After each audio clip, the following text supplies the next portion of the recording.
Hello everyone and welcome back to Let's Play Pathfinder Wrath of the Righteous. I'm your host, Colorsfade. It's episode 2.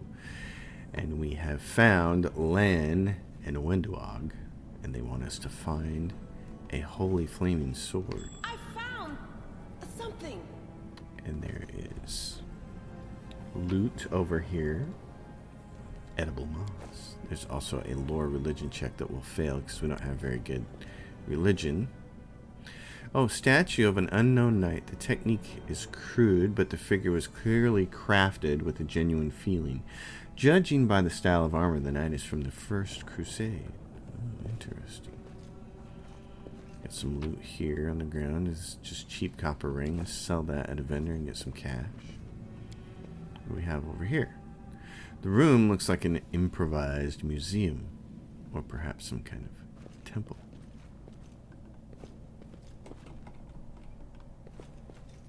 There's rubble that we can get across. Now what is that? Now what do we have over here? Just what we're looking for.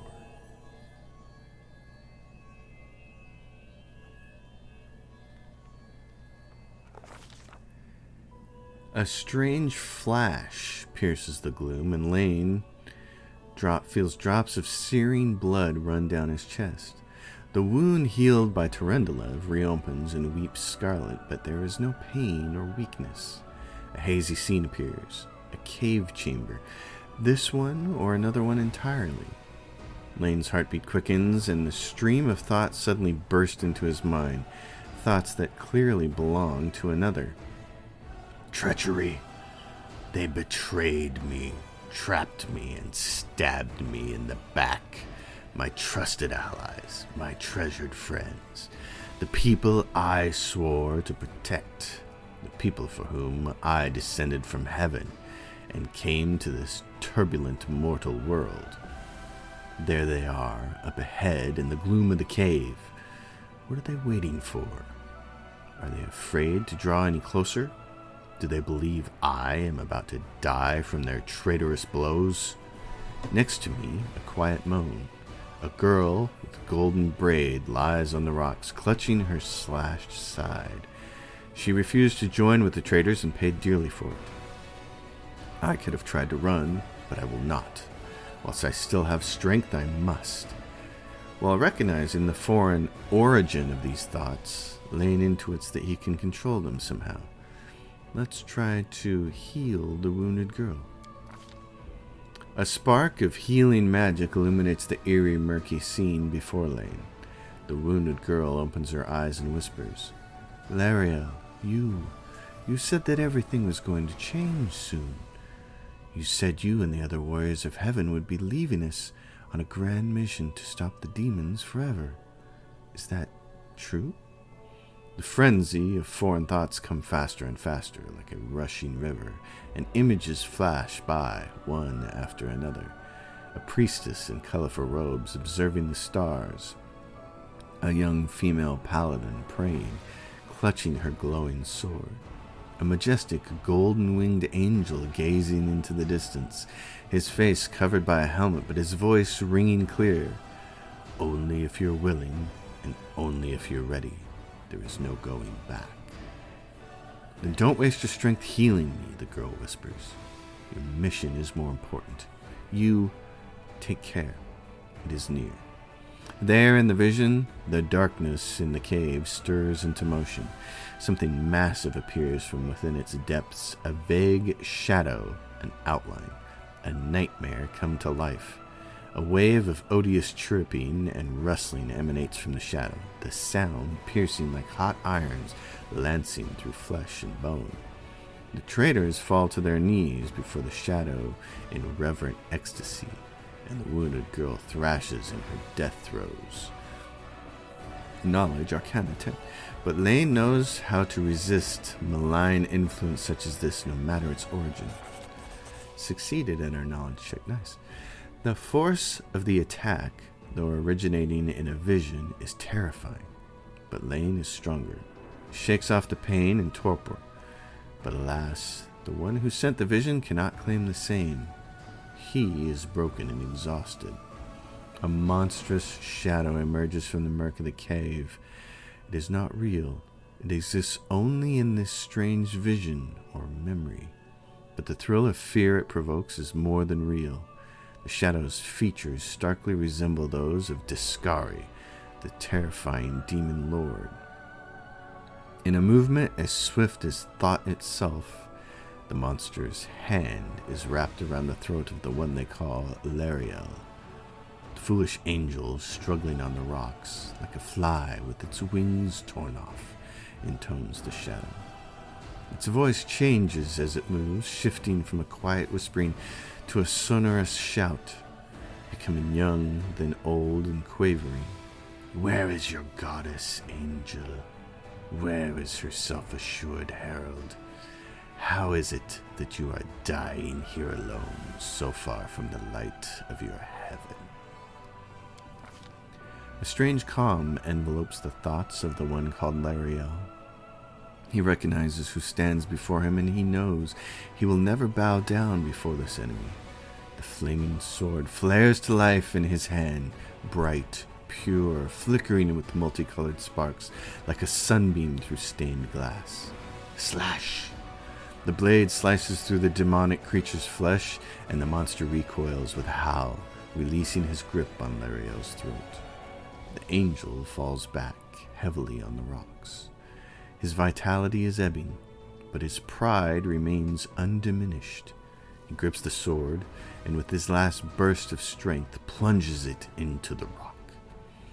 Lane senses that the vision is fading, the rush of thoughts diminishing, like a river running dry. The last thing he hears is this. You will kill me, monster. This I know, but one day someone will come here and raise up my sword. They will raise it up and save and protect the innocent. The vision disappears, vanishing in a burst of colors. Lane does not hear the final words, but he seems to complete the thought, taking it to heart. The words fly from his lips, and with them, something else. The heat blazing in his chest fades away. The edges of the scarlet wound close, leaving not even a scar behind. Looking down, he sees the flaming sword in his hand, or rather, its outline, the memory of what the sword looked like. With a final surge of warm and soothing light, the sword vanishes, and the light is drawn into his hand. He senses that it will return. All he need do is call it.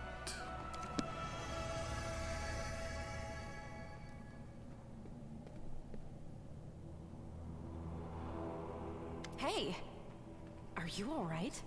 You were kinda glowing just now. Celia kneels before the light, offering up a prayer to Iomade. That was it. The light of heaven. But how? What did you do with it? Where did it go?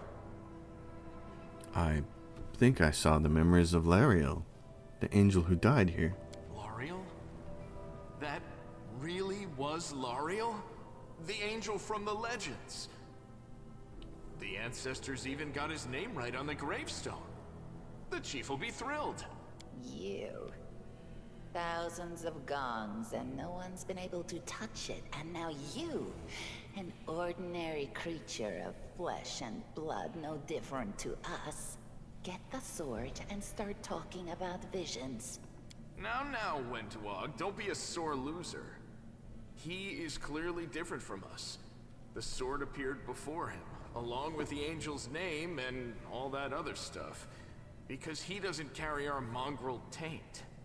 Heaven doesn't give a damn how special we are. We're born with evil inside us. Heaven doesn't need to know any more than that.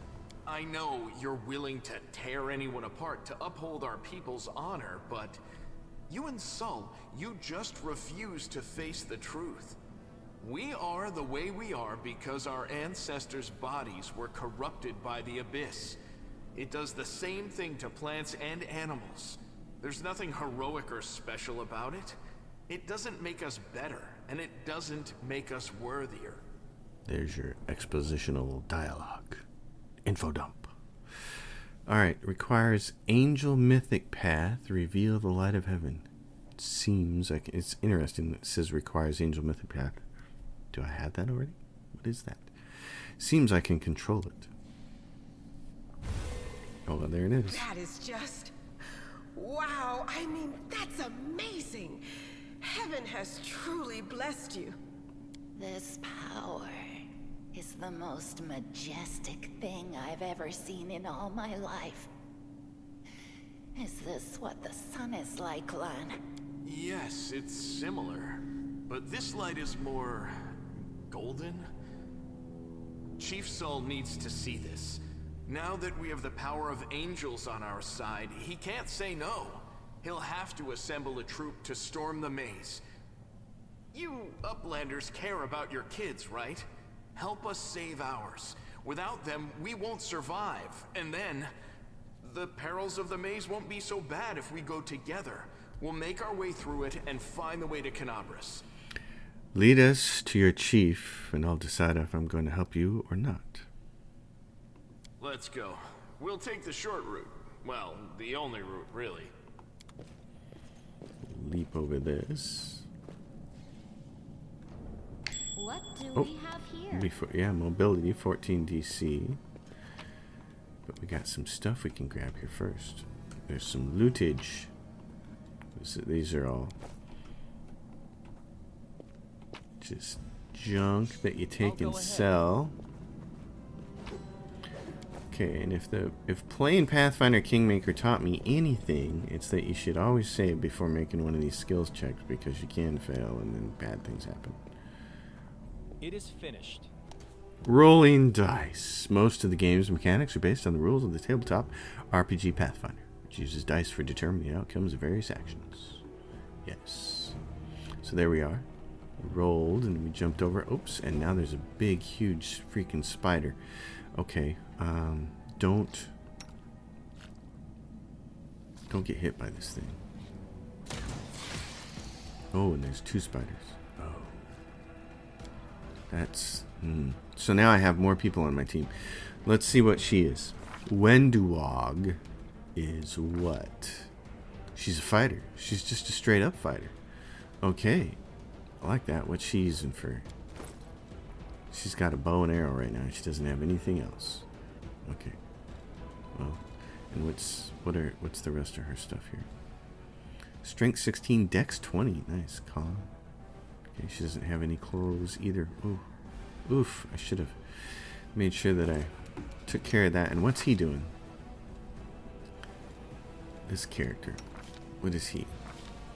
He is a monk Zen Archer. Wow. Okay, that's a thing. That's kind of hilarious. Strength 17, Dex 17. Wow, he's got a high con and he's got a huge wisdom score too. Oh my gosh. Wow. Look at this guy. Zen Archer. Okay. Alright, well, Wendywog. She's a fighter, but I can have her take a 5-foot step to get her closer and then shoot this hopping spider. It hit it, but we didn't kill it. We got 2 spiders there. That's funny, they're twitching. In the previous game they would just stand there. Where's our spells? Okay. Do we have any other spells? No. Oh darn. See, we grabbed grease. It's in our spell book. Let's see. Oh, they changed this. Oh, Paladin, Alchemist, Ranger, Wizard? Why does it say any of those things in there? True Set Grease. Grease is the one I want. We don't have it. Darn it. Okay. Should have picked it first, probably. It'd be great to drop these things on the ground here. Okay, so you make a 5-foot step and shoot. You've crossed the wrong mongrel. Oh. If I run up there, she's going to get poisoned by the second one, but she could kill this first one and not give it a chance to run up on us, so. Combat log. Yes, okay. So now she can get much closer to like right about there. start taking shots at the second one, which is good. And she can do the same thing. And see how many shots we can get on this thing. Okay, wow. Alright, let's do a little bit of inventory management here. She's a fighter, so she should be able to wear some armor. And she should also be able to use a sword. What are her abilities? Charge, tree deflection, mongrel. Wow. Okay. Fighter proficiencies. Fighter weapon. She has a weapon proficiency in a short bow and a weapon proficiency in a long bow. Wow. Okay. So they're really leaning heavily on the archers at the beginning of this game. I heard about that. And then here, of course he is, because he's a Zen Archer. So, weapon proficiency, longbow. Let's see, and he's got what? He's got a longbow. We don't have any of the real bows either, do we? And we have, he's got a 17 dex. 2 attacks. She's got 1 attack. 2 attacks. 1 attack. Her attack's +7 with that bow, which is really nice. I'm thinking about for down the road here. Oh, she's got a torch in hand. Good.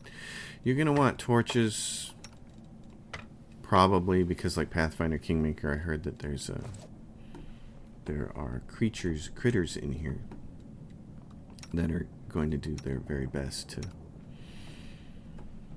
They're swarm critters, so you can't hit them with weapons,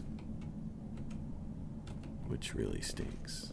Mobility, get across. There's some loot here. What is this? Scroll of inflict light wounds. So, what do we have here? There was a get across, and then there was this, what's the map look like? Okay, what's this? So we could try to go across that way, or we can just keep going down here. Does that get us where we want to go? I know the way. Get across. Where's this go? Alright, we're here. Where is this? Oh, it's a new section up here. Is this... What the hell is that thing? Small earth elemental. Okay. Follow my lead. There's 2 of them, at least. Shoot! Won't survive me. Oh, and you missed. He gets a couple shots there and he missed. Alright. The spirits demand your blood. I may have to do some bonuses here. What is this? Inspire rage, accept effect. Oh yeah, okay. I don't need to worry about that. So this is me and I get a shot. What else is this? What is this? Light of the Angel. All creatures within 20-foot bursts centered on the caster, casting standard action. Not affected by a target spell, resistance, difficulty class 8. You summon a soothing light, warming the hearts of your allies and obscuring the vision of your enemies. Every ally in a 20-foot radius gets +1 temporary hit point for 1 hour, and enemies become dazzled. Okay. That might be useful. Try this way. She's going to go defensive. This adds to your defensive score. You take a penalty on attack rolls, but you get a dodge bonus to your armor class. Because I just want her to be set up. Defensive. And then what kind of special abilities does she have? Point blank shot. Forces you to come into 30-foot range of the enemy you're attacking to ensure you gain the bonus from point blank shot fight. So turn this on.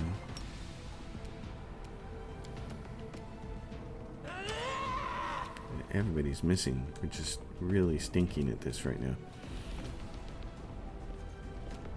Take a shot. Great if somebody could hit one of these. There, she hit one. That's nice.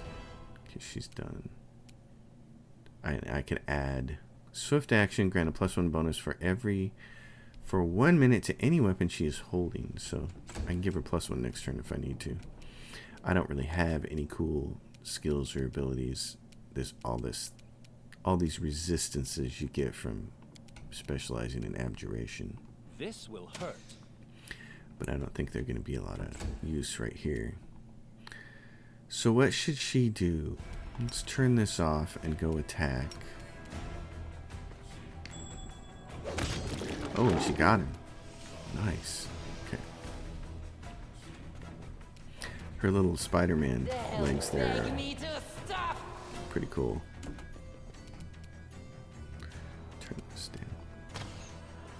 Oh, and we're still missing. And now it's going to run up on our Paladin and take a swing. Unfortunately, it missed. So she can shoot with the bow and arrow, or switch over to her wing. Since she's going to be shooting and she doesn't have point blank, I'm sure, her abilities, she wouldn't have. She's got weapon proficiency rapier. I need to probably switch her over. Switching causes you... Oh no, okay. So it's a swift action for this, and then she can... Oh, but she'll be up on this. Yeah, I can't get there to smack him, so I'm just going to end her turn. A calculated risk. She can probably... Oh, she missed. Rats. And what else does she have? Smite evil. Okay. This thing is not evil. It's just an outsider. It's neutral. I'll rip you apart. Not likely. Endure this. Everybody's missing because of the penalty. Oh, and then she got hit really hard. Okay. You go up here and finish this thing. Yeah. How long does this last? Duration 1 minute. So it's still active. It should be. You can see it right here. Spirit weapon enchantment. So it gives her +1 bonus to hit. Sacrifice. Oh, she hit it, but she didn't do a lot of damage. That's too bad. Okay, honey. Now you have to clobber this thing. Oh, she critically missed. Oh, that hurts. Okay. Yeah, that's too bad. It's awful. You guys are just awful here.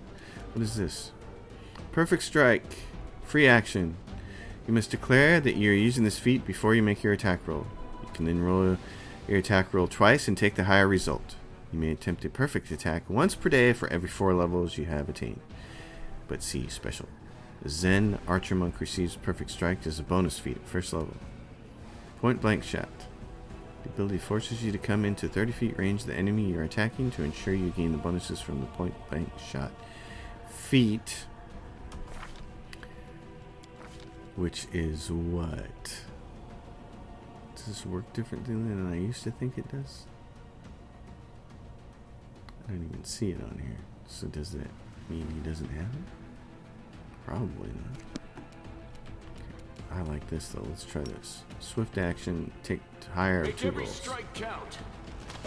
There we go. Attack. Yes. Every attack during combat entails the following calculations. First you gotta roll a hit, then you gotta roll for damage. Yes. Land, attack the enemy in a small earth elemental and got a 17. Let's break down the results. I like this. Rolling a d20, the result is 15. Attack bonus +2. Base attack bonus +1. That's why BAB is so huge, and that's why the EK is better than a magus in the long run. Because its BAB is high, like that of a fighter. And the BAB of a magus is medium, so it trails off after a while. Dexterity +3. Enhancement +1 from Hunter. Other +1 from Point Blank Shot. Oh, so does get it. And penalty -4. Shooting into combat. That's the part, yeah. So... Small earth element has an AC equal to 17. It's cool. I like that they got this. This is neat. The tutorial's even better this time around. Okay, so she has the ability to cure light wounds. Oh. Did pretty good. Now we got this corpse over here, which we can loot. And what is this? Wand of cure light wounds. Oh, well, hello. Hello here. Where's our wand? It's going to be under magic items. Right there. The spell is available to Camellia. So we can give it to her. That's really nice. And then you can even drag it to your quick bar if you want to. So that's cool. Okay, and there's nowhere else for us to go. So this was a dead end. I thought this might lead somewhere more interesting than that. But it didn't. So we'll mobility shimmy our way across here and keep heading down into wherever this is. Oh, okay. So now we have this. You have fire. Okay, hit him. Good job. Fire again. You won't survive me. You're gonna get free attacks here. No match for me. What happened there? I don't want you to do anything. There we go. Is that it? Do we have any more?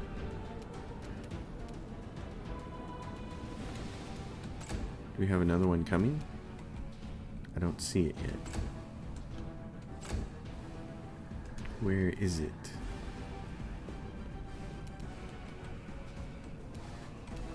Still not seeing it. Oh, there it is. Here comes the spitting giant centipede. Alright, armor class worked this time. Cool. Shoot these things, my friend.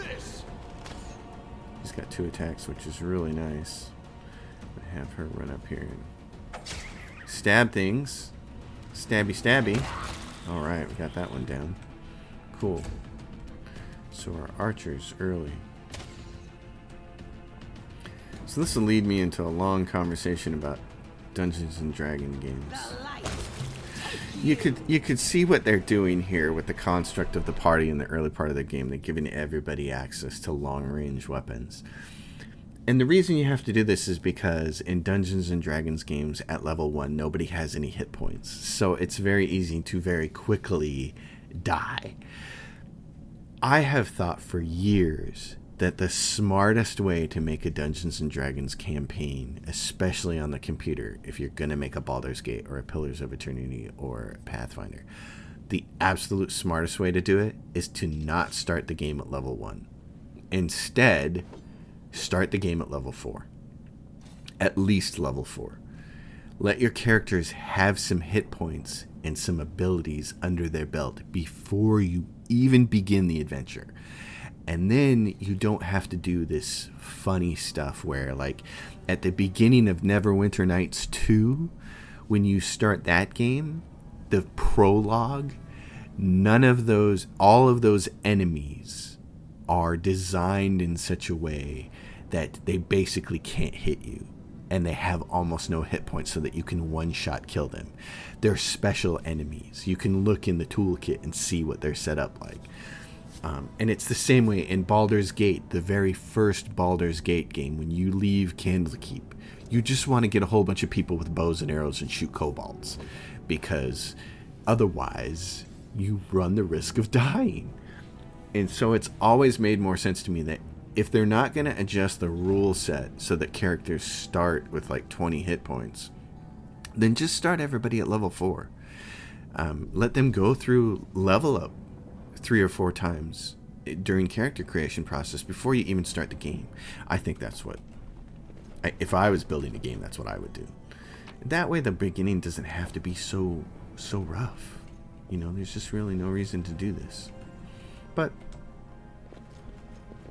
as it should be. You know, people are stubborn about their, we must start it at level 1 kind of thing. Okay, here we go. Spiders. So we're going to want to use some more skills here.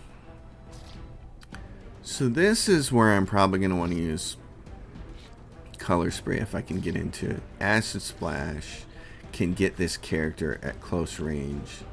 It's a touch attack. It deals acid damage. It only deals 1d3. So I'd probably rather just shoot at it. Okay, what's going on here? You can shoot. How come I can't hit this guy? So here's a bug in the game. It's going on to that spider, but it hasn't shown us that spider yet, which is really weird. Okay, I'm gonna shoot that, and I missed. Of course, missed. She is in a position where she's only 7 of 11, and I don't want her to die. So she's got a couple of things here: Potion of a Large Person, which gives you more strength to do more damage, but it takes off some dex, so you don't have as good of a chance to hit. So I'm going to use the wand and cure her, and then let her kind of inch a little bit closer. Here comes the first young giant spider that I couldn't attack. It's going to go up there and attack her. So I don't want to shoot into combat here and take the -4 penalty to hit because it's standing next to one of my fighters. This is called close quarter combat, and that's how you get that -4 to hit. So I'm going to shoot at the big spider over there. And same thing with this guy. He's going to get both of those attacks in, and then this thing is going to wander over here, take a shot at our paladin. So who's the spider that's got the... See, we got a pretty good chance of killing this one off and not letting it bite us next turn. So I like that. Yep, so that one's done. And I don't think I can toggle this on and have it count, but I'm going to try. Alright, so for me, I can go here and try to make this thing not even hit me. Not even hit my team by doing this. I'm going to fire color spray and see if it saves. Oh, it's immune to color spray. Okay. Go for their hearts. That's too bad. I'll cut you wide open. Not when you miss like that, honey. Takes a shot at our paladin. It misses. Oh, and our lingerer, who's been injured with the broken foot, comes in and blows everything up. So that was pretty cool. We got another skeleton down here. There's a Kama. It's a finesse wielding weapon. And there's a masterwork greatsword if we want somebody to do that. So here's our paladin. Let's take a look at her. What are her abilities? Alignment restriction. I just want to see. Yeah. Class. Martial. So what is she? What's her feats? She's got all of these feats. And her traits. She's skilled, which is nice. Shield preferences. Oh, and she has shield focus. Increase the AC granted by the shield. So she has a shield focus. If she's on something that's where she doesn't need the shield and we want her to do more damage, we'll flip over to greatsword. But for now, we'll leave her like a paladin. She's got that ability. So we can go over here and look at these guys. I see this. I see you have to unload these. So here we go. Precise shot. You can shoot or throw ranged weapons at an opponent engaged in melee without taking the -4 penalty. Okay, so she has precise shot and point blank shot. You get a +1 bonus on attack and damage rolls with ranged weapons at ranges of up to 30 feet. And I'm sure he has the same thing. He's got point blank shot, so he gets +1, but he doesn't have the -4 that she gets from precise shot. He doesn't have that. He's definitely going to want to have that. He's got perfect strike though, and combat reflexes. Yeah, it can make it a number of additional attacks of opportunity bonus to your dexterity bonus. That's with an Eldritch Knight, the way I play it with all the decks. If you end up in a position where you're looking for feats to spend on, combat reflexes is a decent one to have because it gets you extra attacks when creatures move around. But really, you're still going to be strapped for feats. Because you're going to spend them on improved critical, and you're going to spend them on cleaving finish and things like that. So it's a nice one to have, but you never really get it. Alright, so now I have a little better idea of what these guys have for feats. She has weapon finesse, which she should have, and she's got a rapier, and okay, great. Alright, well, all right. Let's keep forging forward with this. Let's see what we're going to run into. We get a cut scene.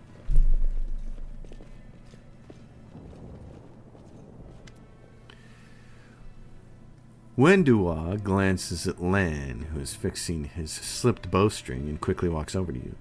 Her cat-like eyes glow from beneath her hood. Listen here, you. I don't know who you are or where you come from, but you and I are the only two people here who see things clearly. That's why I'm asking you. Don't show the light of heaven to Sol. Lan is sure that the light should be shown to the mongrels. Lan. Wendywog grimaces and a guttural, husky snarl unfurls in her throat. He wants to play the hero. His first idea, if you remember, was to grab this sword and run headlong into the maze. Does that sound like a plan to you? To me, it sounds like suicide. The worst part is that the tribe may actually take his words to heart and follow where he leads. I thought you considered the mongrels to be great warriors. The descendants of great warriors. I believe that my people are worthy of greatness, that we are strong and can do many things. That's why we were chased down here. We scared people. But it's one thing to go hunting in the caves and another to fight in the shield maze. Wendywog leans closer, her pupils dilating. I've been there. I've spent my whole life training so I can make it through all the way to the end. There were more of us trackers at the start. We were young and stupid. What's a couple of monsters when there's a whole world out there waiting for us? That's what we thought, but we weren't prepared. The maze isn't just a physical challenge. It's cunning and full of traps. It's dark as the primordial night, and if you close your eyes and listen, you hear whispers right behind you and soft singing in the distance that seems to rise and fall with the beating of your heart. Wendywog looks away. I had to learn from my friends' mistakes. I had to step over their bodies and go further. I don't want to have to do that again. And it will happen again if a crowd of ill-prepared fighters burst into the maze with no idea where they're going, all because Lan believes that a glowing sword will solve all our problems. Don't you want to save the kids lost in the maze? I do want to, but I'm not going to risk the future of the tribe for the sake of a few stupid kids. Chief Sol is hesitant, and for good reason. He also understands how dangerous this is for the tribe. Lan's the only one who benefits from these childish games of heroism. I'll go alone if I have to and find them, or whatever's left of them. Without any heroics, relying only on myself, risking only my own life. Wendywog slows. You and your friends, you can come help me. Perhaps we can make it to the end of the maze together and find the way out to the surface. I'll think about it. Let's go. Wendywog nods. Don't show the chief the light, and I'll lead you through the maze to the surface. I swear it. Okay, that's what she says. Leaving a location. Click this icon to leave a location. To leave, the whole party needs to be near it. Before leaving the location, you can be able to review and collect the loot you left behind. I always remember Baldur's Gate 1. You must gather your party before venturing forth. I need to check something here, so I want to see, let's see. Abilities class, biography. Yeah, I want to see alignment. Lawful, good for her. She's a paladin. She has to be. She is neutral evil. Survival of the fittest. Let's see. What is she? What is this character? Where is hers? Undetectable. Oh, goodness. That's new. I've never seen the game do that before. Oh, so you don't know what she is yet. Oh. Okay. And Lan is lawful neutral. Okay. Well, that's interesting. Who do you trust here in this situation?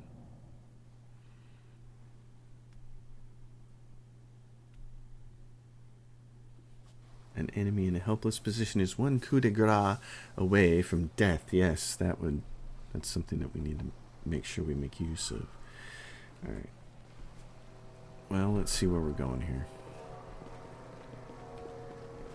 Do we still have our straggler with us? We do. The hobbler, Anivia. I don't suppose you could use that. Can you use it on her? Would it get her in the party?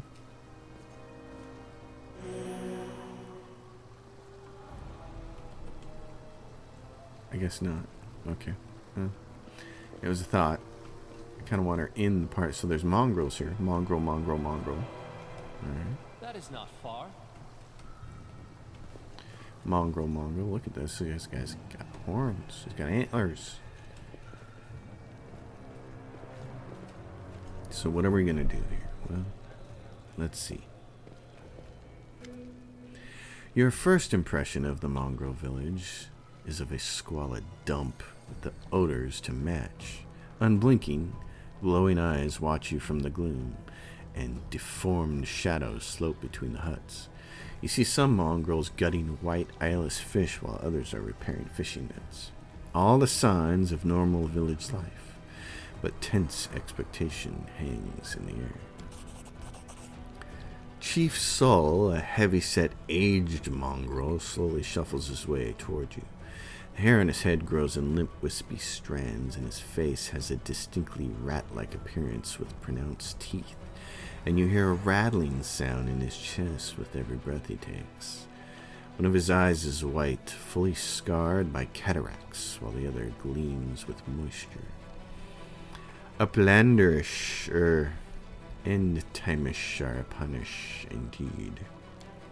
Chief Sol, we found the angel's sword, and we found the one who can wield it. Lan points at you. He had a vision, and now the angel's sword, together with the light of heaven, are somehow inside him. Gather the tribe, anyone who can hold a weapon. The young ones are still alive. We can go save them. Sol raises his hand with ragged and broken fingernails. Ah, Lan. Always dreaming, always talking. You're too hasty for your own good. It's going to get you in trouble. Sol eyes you up and down. An uplander with the light of heaven. That's too good for us. Our kind don't have good things happen. There's always a catch. Lan trusts people because he likes to believe. Isn't that right, Lan? I'm the chief. I don't work on faith. Show the light. Wendywog stares at you intently, like a cat watching a bird. Shakes her head in a warning. Oh, let's see. So I can choose lawful, chaotic, or one of these other options. This is reveal the light of heaven. I like this. I want to know more about this. So I'm going to select this. All right. Lan speaks the truth. The heavenly flame flares to life at your unspoken command. Bright, pure, dancing with multicolored sparks like a sunbeam passing through stained glass. The mongrels abandon their tasks and stare, transfixed.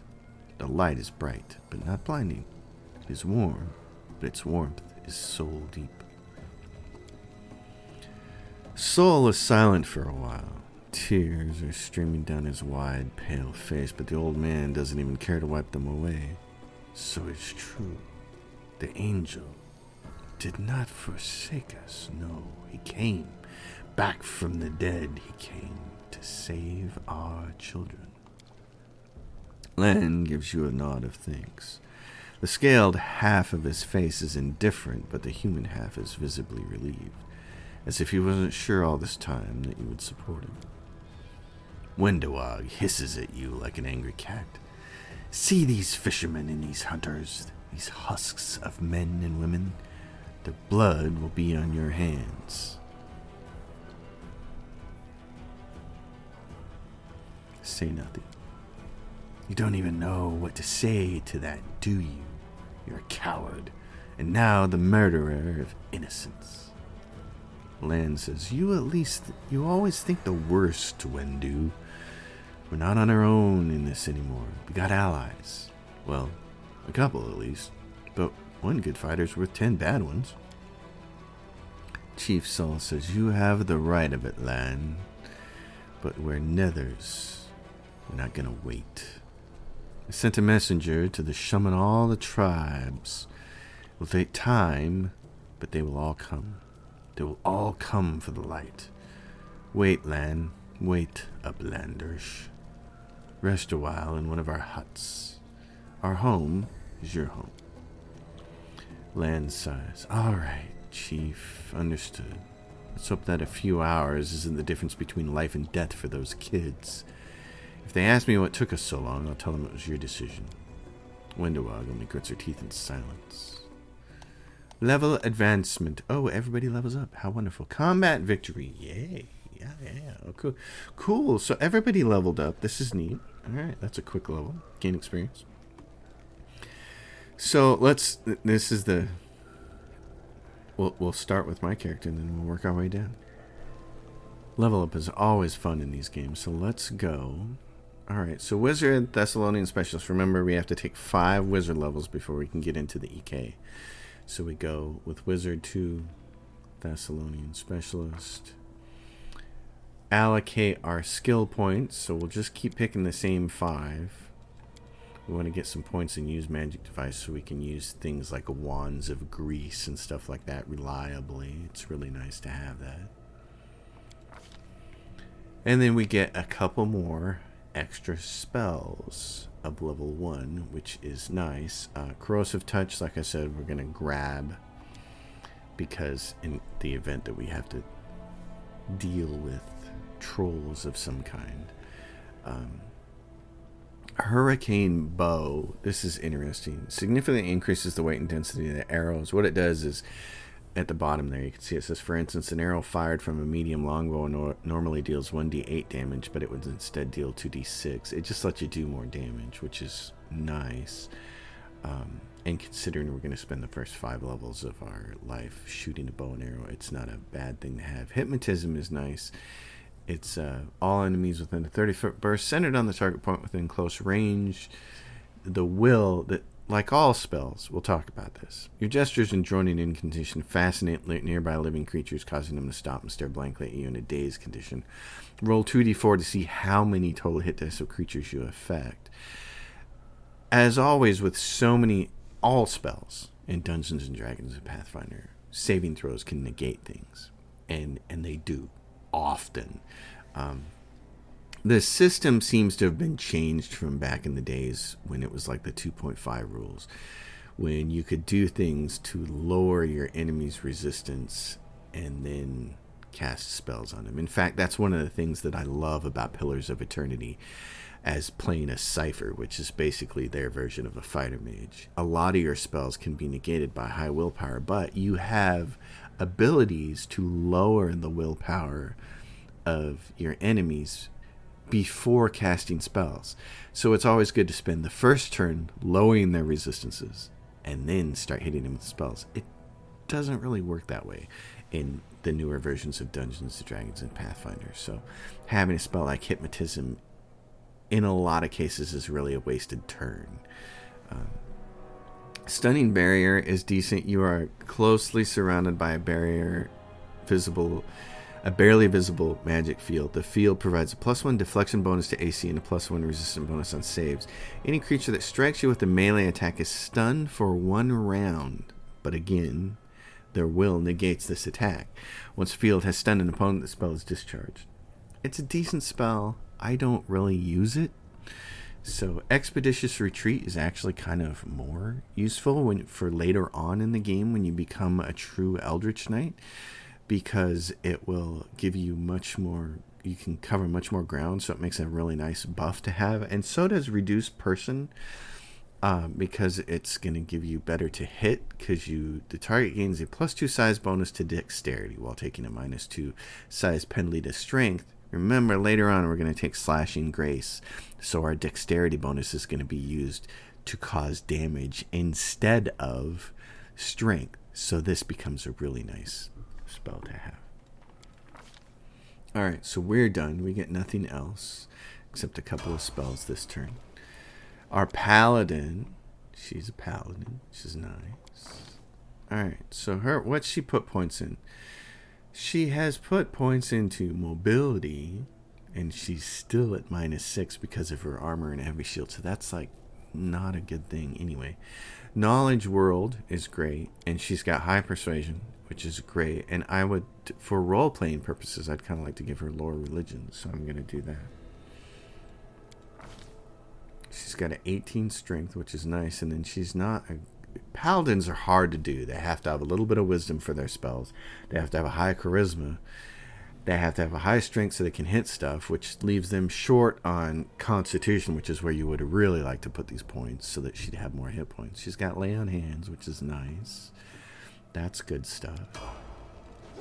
And he is this class I've never seen before called a Zen Archer Monk. That is just crazy.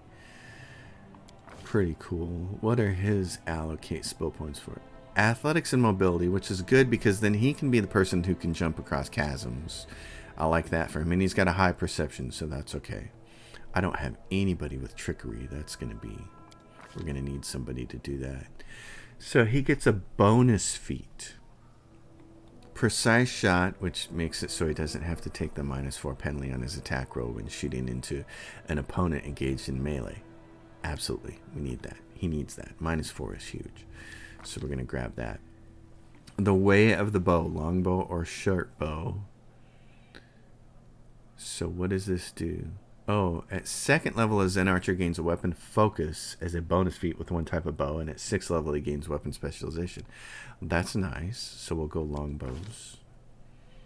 That's cool. So he's definitely going to be he's basically going to be a ranger, and my guess is he'll be a character that you can multi-class into Slayer, I would bet. She's a straight-up fighter, but they've started to spec her towards archery. They gave her point-blank shot early, which is kind of unfortunate. I don't know how long we're going to hang on to her as a character because she's evil. So what we'll do is we'll give her mobility. And her trickery is +5. I'm going to, for now, since I don't have anybody doing this, I'm going to give it to her. And then she has all the fighter stuff. Tower shield, dazzling display. You're skilled with your favorite weapon, can frighten enemies. She has arcane armor mastery. Wow. What? Really? Does she? Oh, no. Never mind. That's... Okay. I was like, what is going on? Is this all the stuff she has? No. Alright. She can get armor focus. She can get weapon focus. But the question is, in what? What would you give her weapon focus in? I don't know enough about this character yet to know what we should give her.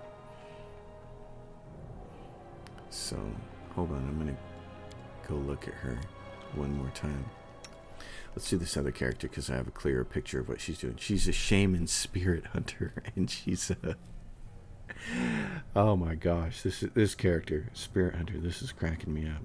So what do they get early? Simple weapon proficiency, armor proficiency, light, medium. They get object bond. They get a spirit weapon enhancement, which is like a mage's kind of thing. Weapon finesse is what she took, because light weapon. Elven curved blade, S-stock, or rapier. You can use your dexterity modifier instead of your strength modifier on attack rolls. Skill focus and trick. Oh, so she's our trickery person. Okay, so she's also going to be your rogue. Wow, she's doing everything. Yeah, so she's +12 in trickery. Good. We need somebody with that. Stealth is... Well, okay, so you probably need her stealth for camping. So give her that. Okay. And then she gets hexes. Oh my goodness. Okay, this is going to be really cool. Oh my gosh, look at all the hexes she can get. Wow. Okay, let's take a look at this. Alright, so hexes are pretty cool. I've gone through this list and there's just a ton of neat stuff in here. There are quite a few hexes like this. Evil Eye. The target takes a -2 penalty on the following Shaman's Choice: AC, ability checks, attack rolls, saving throws, skill checks. The hex lasts for a number of rounds equal to 3 plus the Shaman's wisdom modifier, but like all things, a will can negate this. In this case, it doesn't negate it. A will save reduces this to just 1 round. So it's nice in that you can bring down the armor class of an enemy, making it easier for your people to hit. I really like that a lot. And I also like this one. Fortune. The shaman can grant a creature within 30 feet a good bit of luck for 1 round. The target can call upon his good luck, allowing him to re-roll any ability check, attack roll, saving throw, or skill check, taking the better result. This is fantastic. Once a creature has benefited from the Fortune Hex, it cannot benefit from it again for 24 hours. I really like this, so I'm going to take it. And there's also a really neat one down here. Chant. Shaman can chant as a move action. Any creature that is within 30 feet that is under the effects of the shaman's evil eye, fortune, fury, or misfortune hex has the effects duration extended by 1 round. This is fantastic. That'll be the second hex we want to take. So these are going to be fun to play with, the hexes. I like them a lot. And that'll complete that. And then back to this person here. So Wendywog. I wanted to take a look at her abilities. She's got a really high dex, and then decent strength. Poor strength for a fighter, and con. And I wanted to see what her feats had taken. She has tower shield proficiency. She has 2 shooting feats, which just seems you would want to respec this character is what you would want to do, because the other guy is a monk archer. If you were going to keep her, you'd want to respec her. She has a weapon proficiency in the longbow. I mean, right now, the most sensible thing to do would be to give her like weapon focus in the longbow, but you'd want to respec her later. So for now, we'll just continue on with her the way she is. So in this case, what they put is they put points into lore, nature, and perception for her. We'll do that because we already know that the other character with the rapier is going to be our thief as far as doing traps and stuff like that. She had a score of 12. So if we give a weapon focus in longbow, I'm not a fan of doing this. I'd really like to give her something else. What do we have in our inventory? What do we have in our inventory that we could do? It just seems like such a mistake to waste. So we have, nothing good. Short spear, masterwork dagger, masterwork light crossbow. Yeah, we don't have anything good for her. Nothing good. Okay, yeah. She's awful character. Awful character. They boosted her up with archery, and that was just the wrong thing to do. So we'll give her a weapon focus with a longbow, and if we end up being forced to keep her longbow, then we'll respec her later. She would make, really with these stats that she's got, what I'd rather her be is just a thief. Like, right now, this is so weird. Because if you just went rogue, she could get sneak attack damage. Oh, yeah. This would be the thing to do, is just send her into there already. Eldritch Scoundrel. I wouldn't do that with her, but a Knife Master would be fun, especially because of her AC. But again, this would be great, but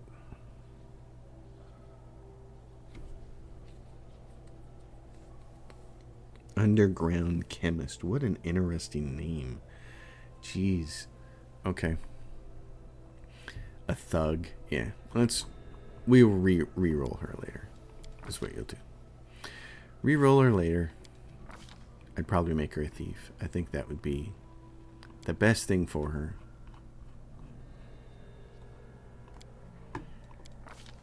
Because with those stats, she'd make a great thief. So,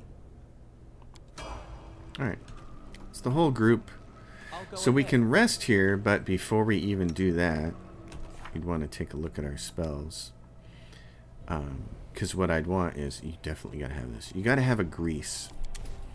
And since we have 2 shields, you don't really need the mage armor.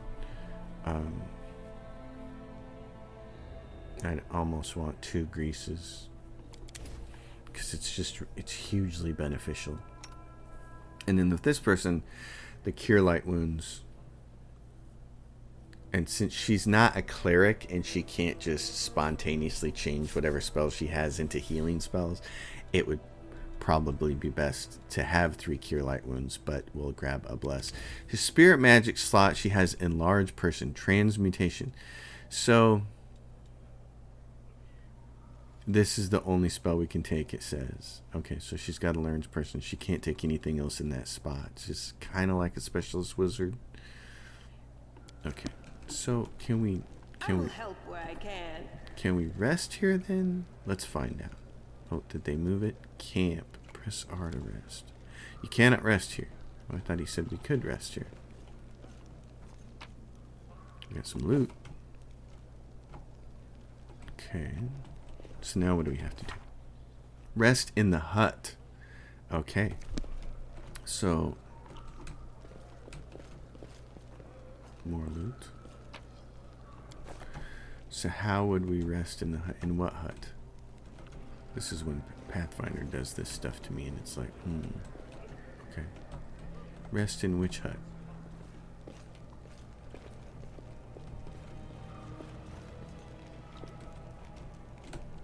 This hut? Is that over here?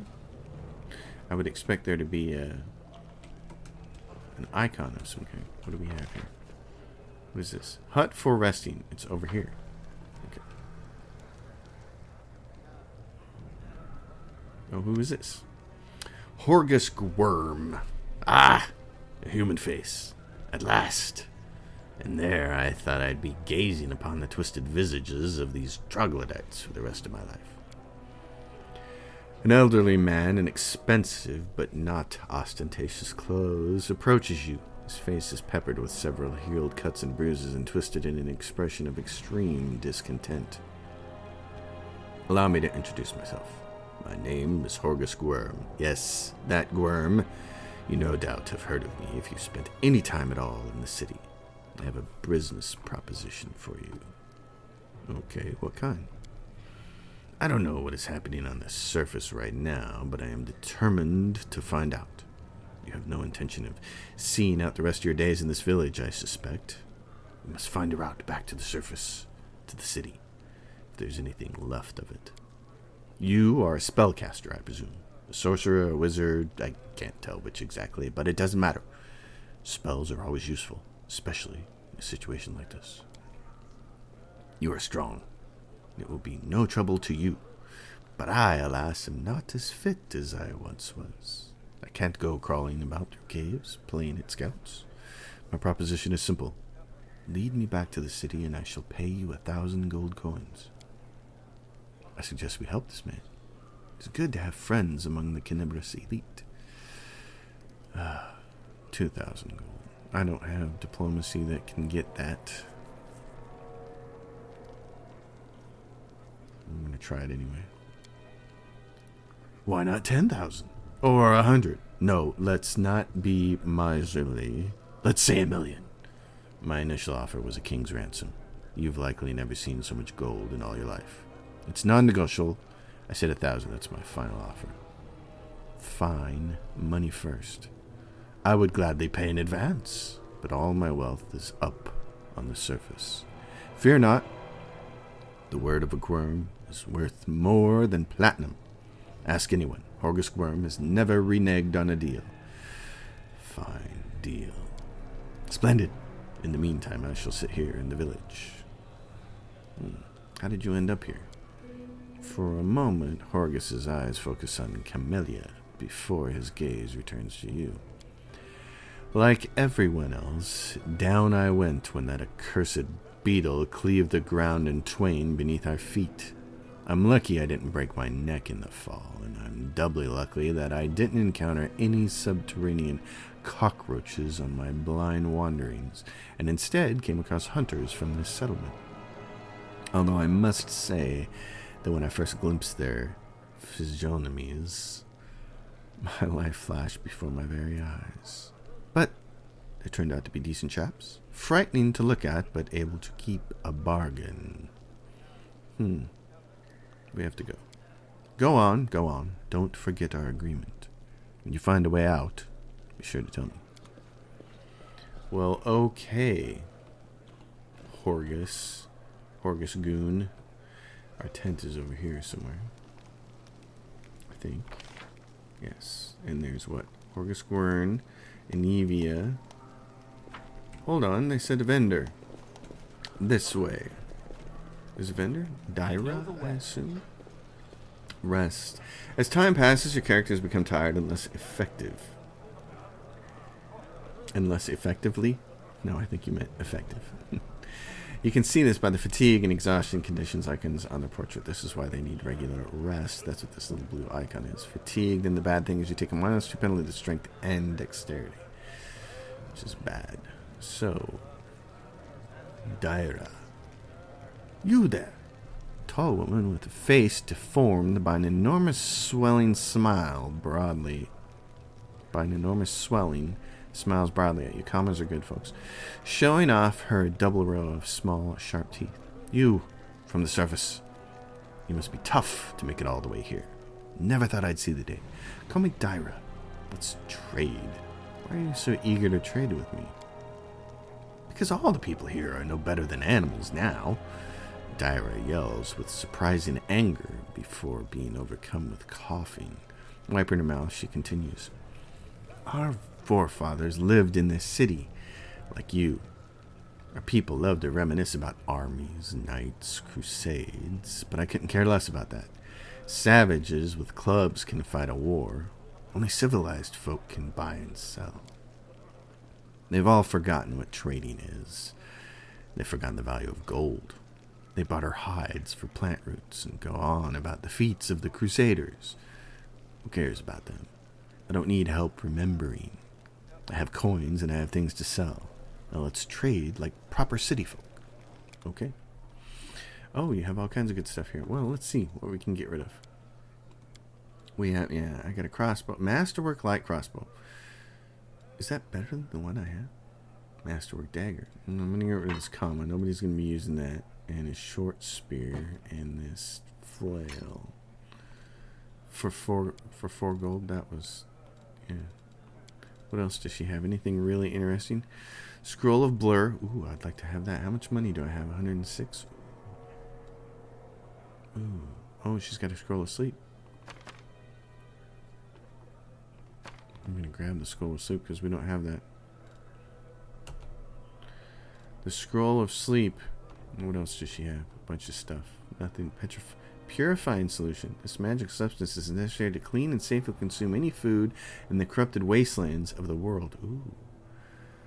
So what's it going to cost? 155. I'm assuming I'm going to want that. There's a mutated fish. Cooking ingredient. Quiver of cold iron ammunition. The owner of the quiver. Yeah, that's really... Can use it to shoot 20 units of cold iron ammunition. It's known for its effectiveness against demons and fey creatures. It's nice, but we're not going to grab it right now. I'm going to deal for these things. Alright. What I want to do is... Scroll of Sleep. Equip, use, drop. Do I already...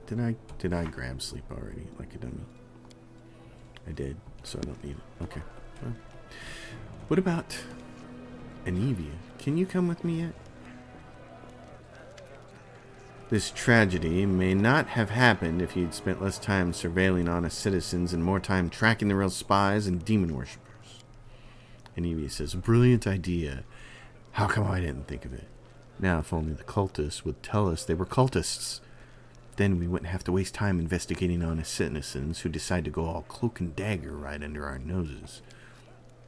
Horgus and Anivia sit some distance apart, sniping at one another in an idle fashion that testifies to their long acquaintance and mutual dislike.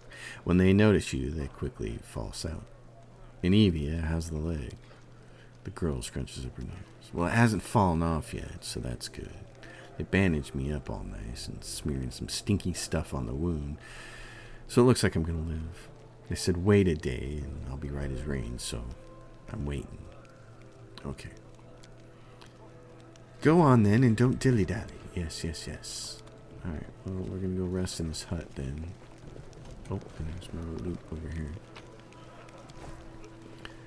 Alright, rest. Oh, and there's some loot over here. And then we will rest. Time passes.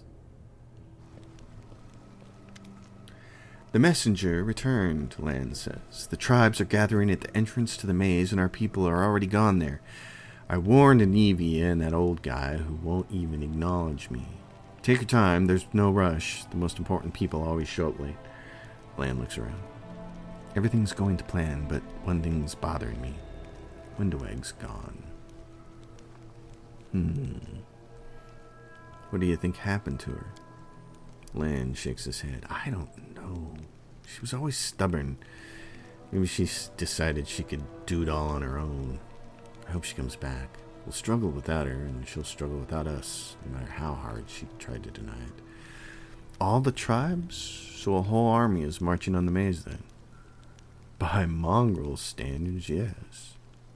But don't be too disappointed when you see the reality. There aren't many of us who can hold a weapon, and fewer still who can do any damage with one.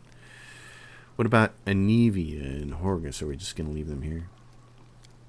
Once we've cleared the maze, the way ahead will be safe. Anivia is in no state to fight, and that Horgus guy, he doesn't look like he'll shift an inch unless we roll out the red carpet all the way to the exit. Alright, let's go. There's no time to lose then. Let's go, but before we do, thank you. I was so happy I forgot to thank you earlier, but you've done something no one else has in a long time. You've given the mongrels hope. It's like we're starting to believe that we're worth something, now that we have the power of the angels on our side. Lan's face grows sullen. It won't change anything, of course, but at least you'll help us save the young ones. Hopefully. Let's go to the main gate. Straight road is the shortest. Alright, Storm the Shield Maze is what's going to come next. Folks, thanks for sticking with me on this. Long episode 2 there, but lots of stuff going on. As always, level ups always take a long time. As always, if you dig it, like it, subscribe to the channel, drop your question and comments down below, and I'll see you next time. Thanks for watching. Pathfinder, Wrath of the Righteous.